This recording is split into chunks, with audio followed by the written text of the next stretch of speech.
Hello, ladies and gentlemen. I'm Javier with The Real Javier Novoa, and I'm here to tell you definitively that there's nothing that you have to do. You don't have to do anything. I'm going to establish a little bit why that is, and I'm going to tell you specifically what it means and how you can apply it to your life. See, there's so many teachers and gurus out there. And in fact, the people that say that you have to do something, the people that give you roadmaps and blueprints, for the most part, are there because they want you to adopt their methodology because it's going to transfer some benefit to them. And there's nothing wrong with blueprints and methodologies, and we're going to explain why you can take the path of a blueprint and a methodology. Just don't think it's something that you have to do. Anyone who gives you a blueprint and a methodology, including this channel, guys, including interiorism, take it with a grain of salt, and you can always follow the dictum, take what you want and leave the rest. We're going to explain why, but the first principle is this, guys. Interiorism, my channel, the premier objective has always been to free you to think for yourself. In fact, we've always based this channel upon empirical knowledge. We take the approach of William James, pragmatism, who talks about the fact that the proof of the veracity of a philosophy, how is it affecting your life, guys? How is it changing your life? Ask yourself about all the programs and blueprints that you've adopted. Again, we're not saying don't do that. I follow a lot of YouTube channels. I read a lot of books. I apply a lot of methodologies. And there are different standards for deciding what methodologies and modalities to apply. Your personality type, your objectives. Are you having fun? But the main thing to ask yourself is, I like the question that Carlos Castaneda asked in his book. Ask yourself, is it a path with heart? Is this a path that you can see yourself taking? Is this something that you would like to do? That's the main objective that I want to give to you in this video and on this channel. But first I want to read a little bit from, of course, the great Neville Goddard, who again, don't even take him as a guru. Just see if what he says resonates with you. See if it applies to your situation.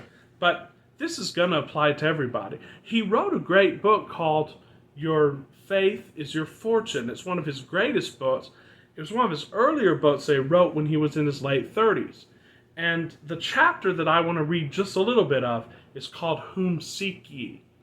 And then the first aspect of this, he quotes the Bible. He says, I have told you that I am. If therefore you seek me, let these go their way. That is John 18:8. Of course, John is the most mystical book of the Bible, by the way. You must read John with metaphysical lenses in order to understand it. He also quotes, as soon then as he had said unto them, I am, they went backward and fell to the ground. And this is also John 18:6.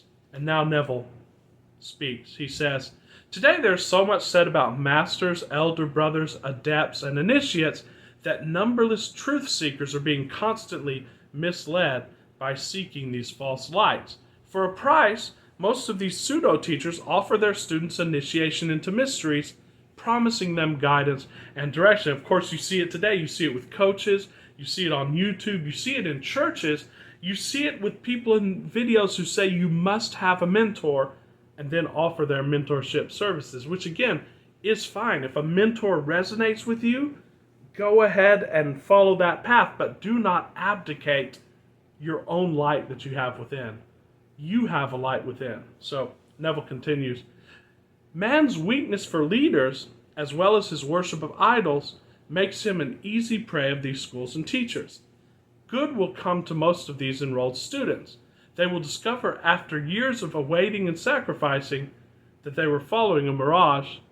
They will then become disillusioned in their schools and teachers, and this disappointment will be worth the effort and price they have paid for their fruitless search.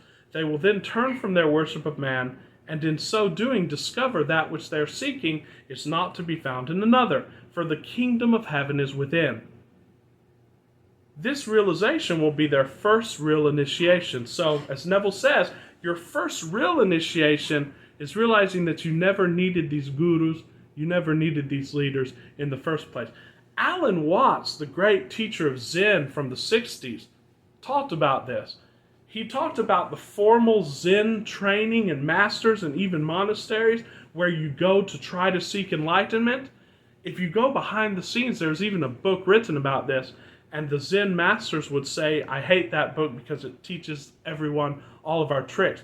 Their tricks were basically to push you into hard situations and ridiculous situations so that eventually you will realize that you never had to go into these situations in the first place. You already are enlightened, you already have it, but first you must go and seek out these masters to realize that you never needed them. Well, we're telling you this up front. The lesson learned will be this, Neville says. There's only one master, and this master is God, the I Am within themselves. I am the Lord thy God who led thee out of the land of darkness, out of the house of bondage. I am. Your awareness is Lord and Master. And besides your awareness, there's neither Lord nor Master. Let me read this again. I am your awareness, your consciousness. My consciousness is Lord and Master. And besides your awareness, there's neither Lord nor Master. You are master of all that you will ever be aware of being, or be aware of being, rather. So, I just want to read this. He says, consciousness, being Lord and Master, you are the master magician, conjuring that which you are now conscious of being. For God, consciousness, calleth those things which be not, as though they were. Things that are not now will be seen the moment you become conscious of being that which is not now seen. That's the main message I want to give to you. I want to explain to you a little bit about action, because this is interesting. Because so many law of attraction, law of assumption coaches, even the great people who do healing like Joe Dispenza, I know Joe Dispenza knows this too, but in order, I guess, to teach the beginning students, they put it down to this. They say, well, you have to go within, and then from within, you need to try to manipulate and change the outer, because it's easier to do it from within. And then, of course, you need to take inspired action when it comes, and that's all true on a certain level. But we take it a level higher here in interiorism. Remember that we talked about at the beginning of the channel, and we always talk about that reality is at root one. It has to be. There's an underlying substance in all reality. Physics talks about this. Philosophy talks about this. Even if you go back to the great Greek philosopher Parmenides, even the pre-Socratics, they went into this.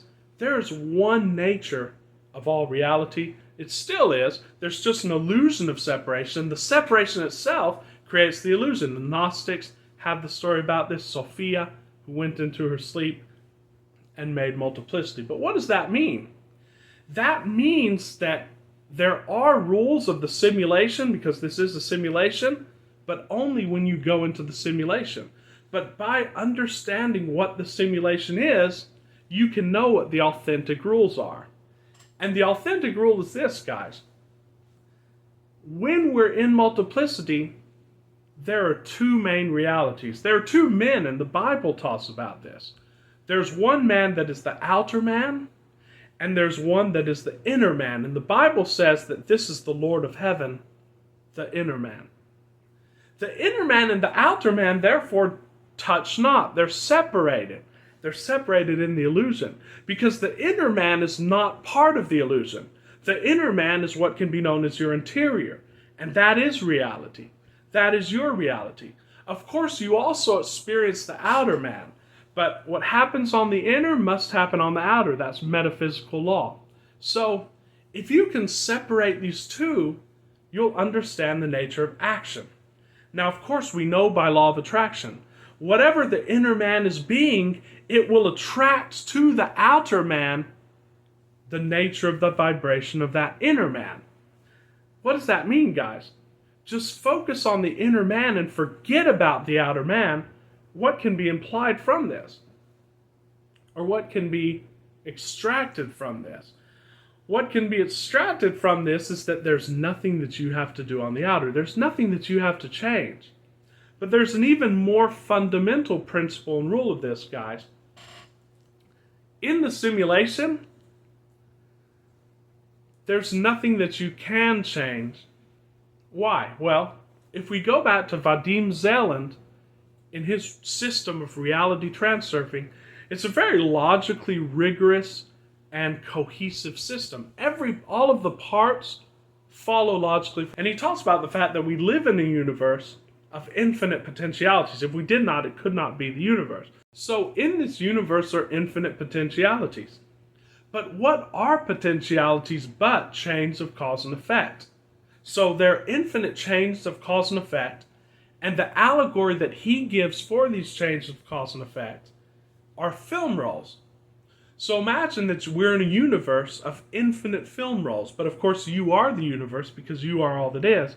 Therefore, every scenario, every possible unfolding of life is within you.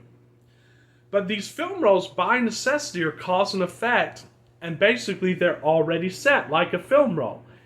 In that sense, everything is deterministic. Everything is written. Therefore, the Islamic tradition of qadr, or the Christian tradition of predestination, is in effect. But it's only in effect on one film roll. So when you're on a film roll, you have no power to act. And I'll give you an example. Let's say a person has a job and he must have that job to pay his bills. On that film roll, he has no freedom to act. He thinks he has two choices. He has a choice whether to continue that job and pay his bills, or to quit that job and not to be able to pay his bills. But he is stuck in that choice. It's that decision that's basically defined for him on the film roll. And there are other factors, psychological factors, there are physical factors, there are even genetic factors which will predispose him to act in a certain way. So a person thinks he has an alternative for action, he really doesn't. So on a film roll, there's no alternative. Your alternative is to go into the inner man. And when you go into the inner man, then you can imagine or get into the state of whatever you want. So the example of a person who wants to be free from a job. He has to go to work on the film roll, but what he does is he smooths out the film roll. He goes to work. He follows the logical steps on that film roll. He keeps working. He doesn't go and quit his job because, ladies and gentlemen, if you went and quit your job, that would be an action. So people who say, well, I need to take no more action, I'm just going to go quit my job. Quitting your job is an action. So what he does is he follows the script. He decides what's best for him. He says, well, it's best on this film roll that I continue my job. And he continues his job. Now his energy's free. Now he's not resisting the film roll. And he doesn't resist the film roll. Why? Because he has this understanding. He says, I can go to the inner man. And the experience of the inner man is as valid as exterior experience. That's what we teach here on this channel. That's what we teach in interiorism. Experience of your imagination is no different from the experience of the outer. If you have a problem with this proposition, just look at your dreams. When you dream, most of the time you have no idea that you're dreaming, and everything that happens in that dream, you have no idea that it's not quote-unquote reality. So the reality of the interior man is going on. So what do? You go into your interior when you have time. You imagine yourself not working, what that's like, basically living free, just receiving money, living as a lord or a lady, as Neville Goddard said, and you do that, and then you go back on the outer, and you just allow that film roll to take you. So you're working, you continue to go to work, but you're happier, guys. Then law of attraction takes over, and you begin to attract to yourself that other film roll, and soon you're on a film roll where you're not working. But it's not taking action on the outer. So what does that mean? There's nothing that you have to do, just go with the flow. Now, we can take this even further. Jumping film rolls can be seen as itself as a film roll. I hope you understand me just a little bit. So if you're on a film roll of working, and then you jump onto another film roll of not working, that could be seen as a film roll. It just runs perpendicular or in another direction from the other film rolls. I hope you understand me just a little bit. It cuts through film rolls. So if you're on that film roll, that also is not taking action. Therefore, here's the paradox. And we talked about paradox a lot in the beginning of this channel. Paradox is a seeming contradiction until you penetrate to the deeper level, realize that there are no contradictions. So you can take an action and it's not an action. Therefore, nothing you do matters. So you can even take an action against your objective. So what do I mean by this? Let's break this down to very concrete terms. Let's say I am a smoker and I want to stop smoking. Well, what I can do is I can try to stop smoking on the outer, I can get into a program, I can quit, but I'm still going to be addicted to smoking. A lot of people I've seen are like this. Family members and so forth, they tried to stop smoking, they could never do it. For years and years they're addicted to smoking. But no, the person who knows interiorism, what does he do? He goes within, guys, and he feels what it would feel like to not crave a cigarette. Perhaps he doesn't like cigarettes anymore. Perhaps he's like someone who's a non-smoker and he imagines himself smoking a cigarette and he coughs when he smokes a cigarette. He does that within. Then on the outer, he does nothing, guys. Which means he wakes up in the morning, maybe after breakfast, and he's accustomed to have a cigarette. He has another cigarette. And he doesn't think anything of it. It doesn't bother him anymore, guys, one way or the other. He keeps doing that. In a certain amount of time, he keeps going within.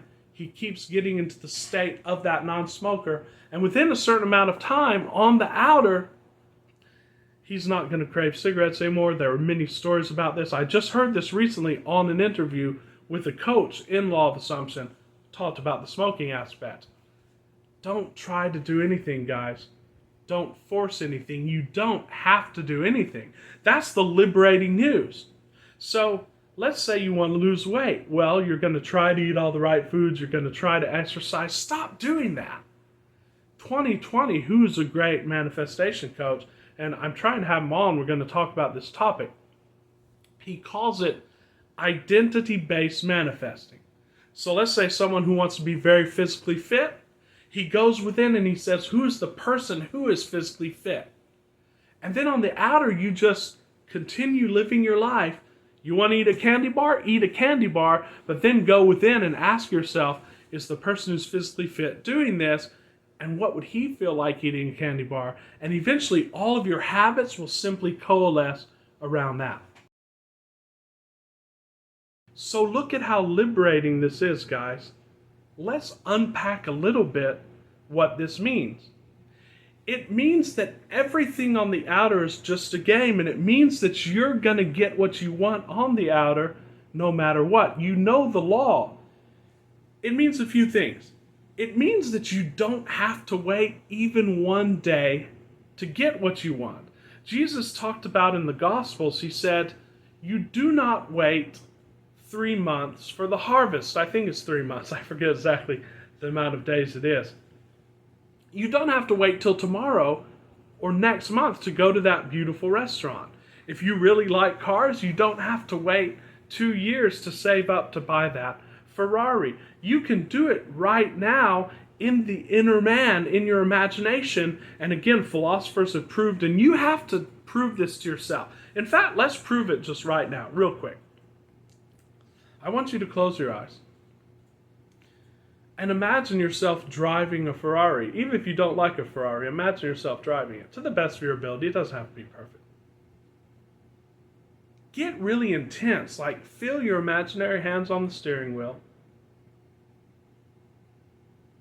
Hear the engine. Feel the velocity. Now, really ask yourself, what's the difference between that and the true physical experience?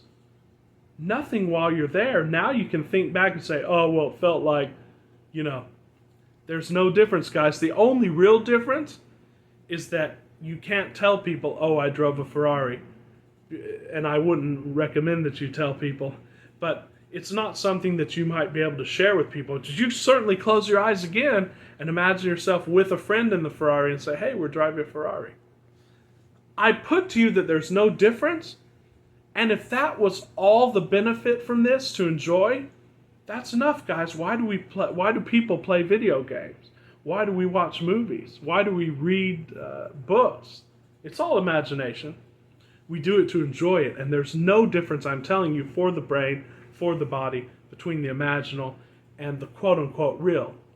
Show me physical stuff, guys. If I feel this camera right here, I'm feeling something, but I can explain it in terms of sensations, but sensations are all subjective. Tell me something objective and show me how to make contact with it.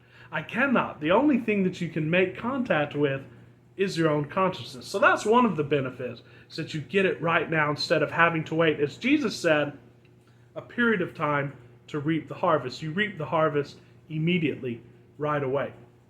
The second benefit is you can play on the outer. This outer life can become what it was truly intended for, playing. So let's say you want to start a business. You know now that it doesn't matter what you do on the outer. So you wake up, you ask yourself, what would it feel like to have this business? You feel that, guys. And then you wake up and you say, you know what? I'm gonna sleep a few more hours, then I'm gonna go get donuts. Nothing to do with business.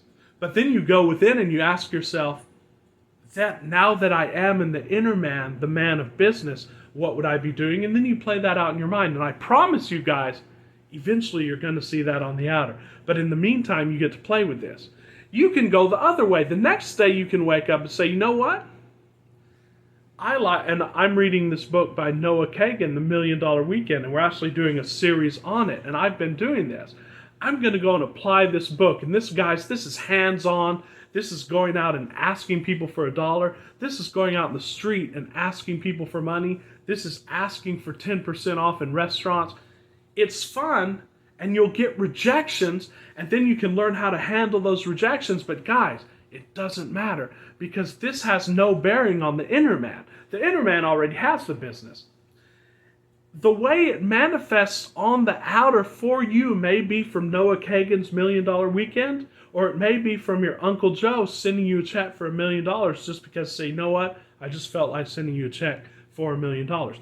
So now on the outer, you can have no expectation of the outcome, because you know that it doesn't matter what you do. So you can wake up one day and say, you know what, I'm going to go and just quit my job randomly out of the blue.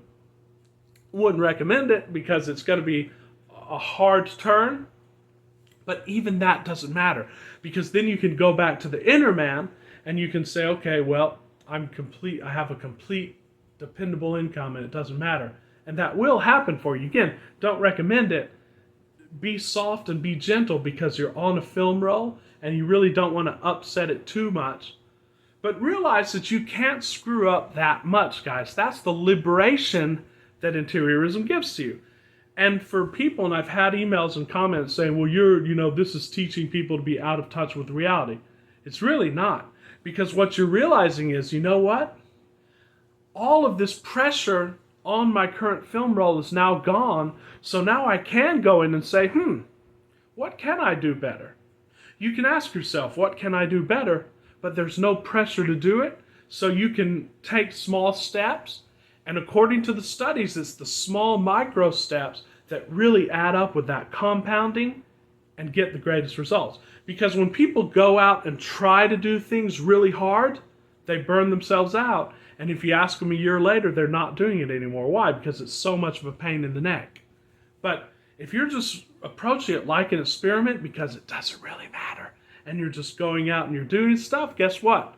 You're eventually going to get there, guys, on the outer. So all of this ties in. There's really no difference between the inner and the outer. But for the sake of this mental experiment that we're doing in interiorism, we have to separate completely the inner man from the outer man.